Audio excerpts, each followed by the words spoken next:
So just jumping on here to share some breaking news. Prime Minister Trudeau just announced live stream that he is going to invoke the Emergencies Act in Canada to deal with the protests.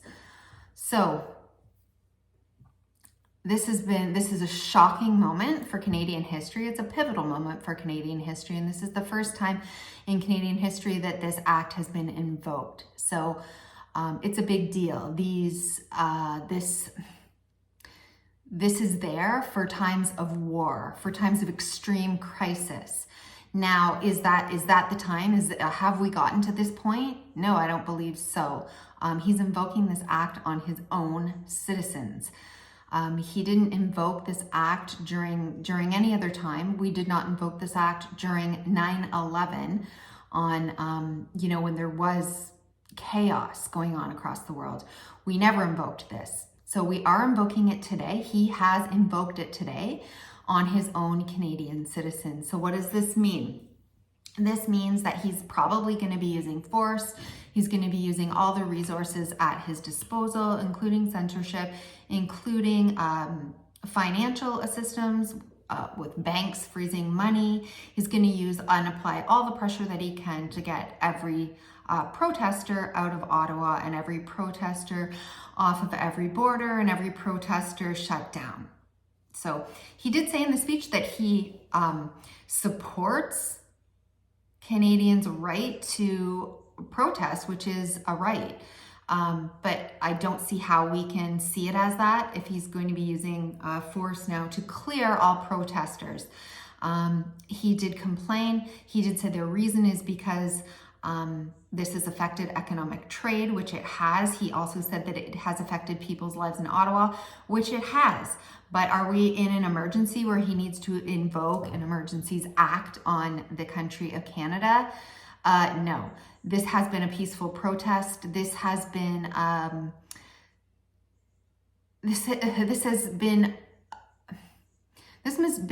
movement of unity. This has been filled with love. This has been filled with peace. And these are people, hardworking people who want their voices heard, who want these mandates to end, and who don't believe that Justin Trudeau has heard them. Okay, so we have seen lots of provinces end or say that they're going to be ending their mandates, including Doug Ford this morning. But was that to appease the people before Trudeau came in and said this? Was that just to give us a little bone before they turn and turn on their own citizens?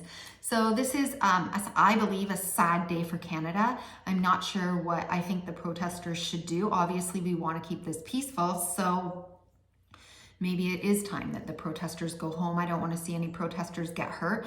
I don't want to see any protesters go to jail. So, I mean, I'm not an expert at this. I wouldn't know what to do. If I was there, I would probably leave and go home at this point. When a government threatens force on its own people, threatens to, who knows what they're going to do financially, take away your kids, whatever.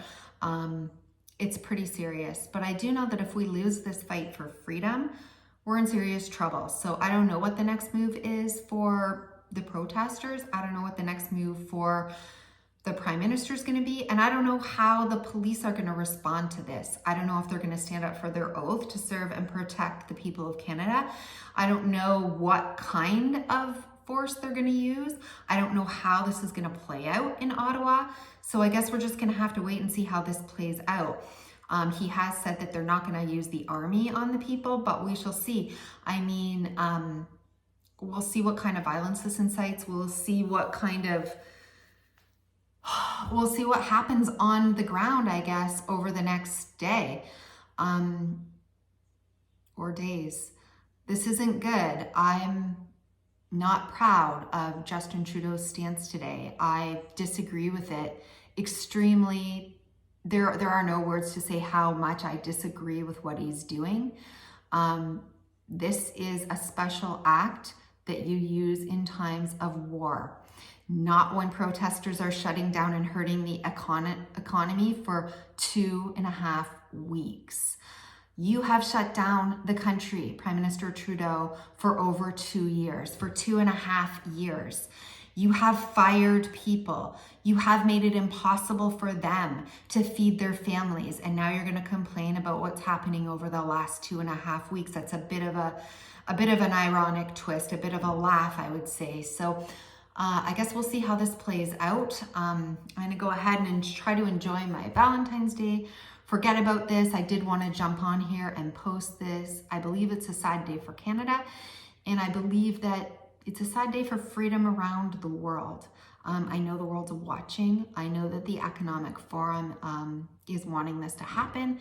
And I know that other countries, particularly the United States and other country governments, are waiting to see what happens in Canada for how they're going to act in their own countries. And, you know, if the governments win, and if they put a bunch of laws in place that are for the governments instead of for the people, we might be taking a sharp right turn into communism soon. And it saddens me, to say the least.